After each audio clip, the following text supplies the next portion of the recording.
Az idei könyvvásárra Moskát Anita is eljött hozzánk, fantasy íróként, de talán egy kicsit többként is definiálhatjuk, főleg a tegnapi könyvbemutató után. Anita, én arra lennék kíváncsi, hogy egyrészt, hogy szerinted hol tart most a fantasy megítélése Magyarországon, ezt azért kérdezem meg, mert valószínűleg különbség van még már most az erdélyi és a magyarországi között.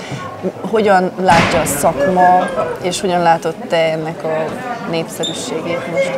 Igen, a fantasy egy borzasztóan népszerű műfaj, nagyon sokfajta fantasy létezik, és ez egy nagyon színes és tág kategória, az eszképista művektől kezdve a nem tudom, társadalomra reflektáló művekig. Én inkább ezeket a valósághoz közelebb álló, inkább nem tudom, tükörként működő társadalmi kérdésekkel foglalkozó fantasyket írom. Néha úgy érzem, hogy kicsit így a szépirodalom és a zsáner közti térben próbálom találni a helyemet. Szerintem a fantasy megítélése nagyon sokat változott az elmúlt időben, sokkal nyitottabb már rá a mainstream.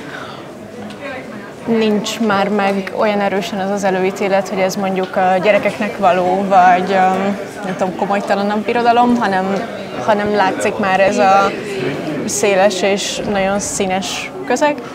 És hát én olvasóként is mindig egyformán fogyasztottam zsánerirodalmat és szépirodalmat is, és abban hiszek, hogy jó irodalom van, meg rossz irodalom, az, hogy ezt milyen eszközökkel írjuk meg, az, hogy fantasy vagy sem, az csak egy eszköz, és ezt lehet jól használni, meg lehet rosszul használni.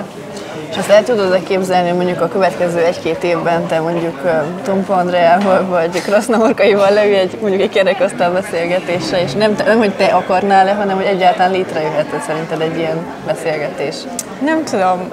Én remélem, hogy igen. Ez igazából a közegem múlik, hogy egyáltalán megszületnek ezek a beszélgetések. Azt veszem észre, hogy mondjuk a 30-as irodalmár meg egyetemi rétegek nagyon-nagyon nyitottak már.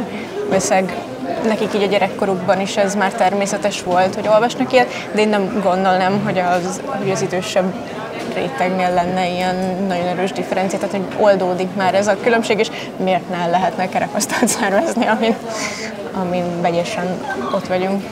És így záró kérdésként, mi az, amiért egy felnőttnek fantasyt kellene olvasnia? Most azoknak szóljon ez, akik mondjuk egy kicsit távolságot tartanak ettől, és nem feltétlenül azon, mert elítélik, hanem azért, mert azt érzik, hogy ez egy gyerekesebb műfaj, mondjuk.